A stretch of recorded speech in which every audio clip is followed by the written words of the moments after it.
একবার হযরত মুসা আলাইহিস সালাতু সালাম আল্লাহ তাআলাকে জিজ্ঞাসা করলেন, হে আল্লাহ, আপনি মানুষকে সৃষ্টি করেন আবার মৃত্যু দেন কেন?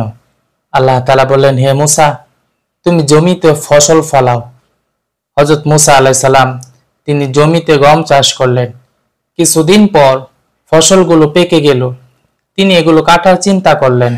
এক পর্যায়ে তিনি ফসলগুলো কেটে বীজ এবং ভুসিগুলো আলাদা করলেন।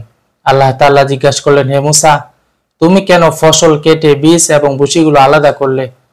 হযরত মুসা আলাইহিস সালাম বললেন, হে আল্লাহ, ফসল পেকে গেছে তাই এগুলো কেটে ফেলেছি। আল্লাহ তাআলা বললেন, হে মুসা, আমি তো তাই করি। যখন মানুষের জীবনের ফসল পেকে যায় তখন আমি এদেরকে কেটে ফেলি। বীজের মতন মানুষগুলোকে জান্নাতে প্রবেশ করিয়ে দেই আর ভুসির মতন মানুষগুলোকে জাহান্নামের মধ্যে ফেলে দেই।